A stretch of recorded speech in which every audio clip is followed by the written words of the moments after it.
Government की एक recent report के मुताबिक पाकिस्तान में सिर्फ और सिर्फ मार्च के मंथ में 1 लाख से ज़्यादा लोग जॉबलेस हो चुके हैं।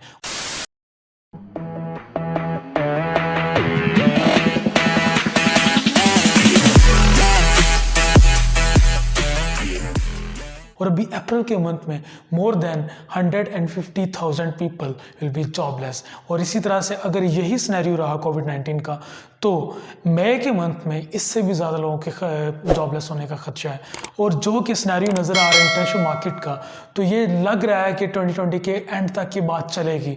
इवन हो सकता है कि 2021 के इनिशियली वाले कुछ जो मंथ्स हैं वो भी इससे अफेक्टेड होंगे, क्योंकि अगर ये मामला पूरी तरह से ठीक हो भी गया, उसके बावजूद भी लोग इससे अफेक्टेड रहेंगे, बिजनेसेस इससे अफेक्टेड रहेंगे। अभी पाकिस्तान में अभी तक ये अनएम्प्लॉयमेंट रेट इतना ज़्यादा नहीं है जितना ज़्यादा यूरोप में और कनाडा में और दूसरे कंट्रीज़ में ऑलरेडी ये चीज़ हो चुकी है। कनाडा में भी more than 100K people were jobless till the mid of March. तो उसकी रीज़न सबसे बड़ी ये है क्योंकि मैन्युफैक्चरिंग इंडस्ट्री में कुछ जब तक मैन्युफैक्चर नहीं होगा, और स्पेशली जो वो इंडस्ट्री जो कि एक्सपोर्ट करती हैं, जैसे पाकिस्तान में अगर गारमेंट्स एक्सपोर्ट होती हैं, डिफरेंट दूसरी प्रोडक्ट्स, कुछ थोड़ी सी तो प्रोडक्ट्स हमारी जो एक्सपोर्ट होती हैं, तो एक्सपोर्ट की इंडस्ट्री में, क्योंकि अब एक्सपोर्ट तो इंटरनेशनली तो बैंड है, अभी कोई भी चीज़ एक मुल्क से दूसरे मुल्क तक जा तो रही नहीं है, सो एक्सपोर्ट इंडस्ट्री बहुत ज़्यादा उससे मुतासर हो रही है।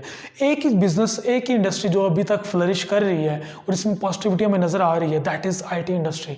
और वो भी डिजिटलाइजेशन की तरफ पाकिस्तान, क्योंकि पाकिस्तान ने अपना प्रोग्राम लॉन्च कर दिया था। और इसके अलावा IT इंडस्ट्री, क्योंकि इस टाइम पाकिस्तान में मोर देन $1 बिलियन की इंडस्ट्री बन चुकी है, तो डिफरेंट बिजनेस ने उसके ऊपर रिलाई करना शुरू कर दिया है। और specially international projects, international clients ने पाकिस्तान में जो आउटसोर्सिंग, पाकिस्तान, इंडिया, बांग्लादेश, हमारे ये जो कंट्रीज़ है जहाँ पे जो पर आवर की जो वेज है वो बहुत कम है, तो उसकी वजह से यहाँ पे क्योंकि IT का बिज़नेस अभी तक बूम पे है, अभी तक ये IT का जो बिज़नेस है कोविड-19 की वजह से इतना ज़्यादा अफेक्ट नहीं हुआ। बट मेरा अपना भी क्योंकि IT का बिज़नेस है, मैं एक एडवर्टाइजिंग एजेंसी चलाता हूँ, उसके अलावा हम लोग वेब डेवलपमेंट करते हैं, सॉफ्टवेयर डेवलप करते हैं, ऐप्स डेवलप करते हैं, तो मैं खुद भी इस चीज़ से बहुत ज़्यादा अफेक्टेड हूँ राइट नाउ, बिकॉज मैंने अभी रिसेंटली तकरीबन 3 लोगों को फारिग किया, एक ग्राफिक डिज़ाइनर, बाकी 2 और लोगों को फारिग किया।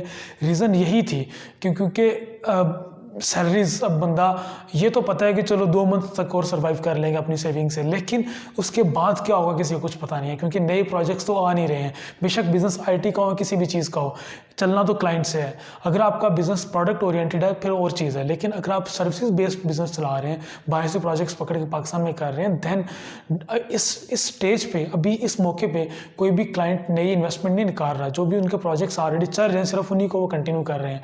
सो प्रॉब्लम सिर्फ और सिर्फ यहाँ पे आ रहा है कि नए क्लाइंट्स फाइंड करने में प्रॉब्लम आ रहा है। अभी जैसे मुझे बहुत ज़्यादा प्रॉब्लम ये आ रहा है कि हम लोग आजकल इसी चीज़ में, इसी टेंशन में लगे हुए हैं कि यार how we can find new clients, how we can find new projects, और वो भी इंटरनेशनली इतना ज़्यादा इफेक्ट हुआ सारा कुछ। नॉर्मल छोटी मोटी वेबसाइट्स के प्रोजेक्ट्स तो आ जाते हैं 200K, 300K, 400K डॉलर्स के, लेकिन लाइक रुपीज़ के, लेकिन इससे ज़्यादा के प्रोजेक्ट्स इस टाइम अभी नहीं आ रहे। सो IT इंडस्ट्री भी at a certain level grow कर रही है, मतलब अभी इसमें फ्लरिश तो कर रही है कोविड-19 के दौरान, बट एक सर्टेन लेवल के बाद IT इंडस्ट्री में हमारी बहुत ज़्यादा इफेक्ट होगी, इसके ऊपर भी डेफिनेटली बहुत ज़्यादा इम्पैक्ट पड़ेगा। So let's wait and watch कि अभी और क्या होता है। Wish very best of luck guys. अल्लाह हाफिज़।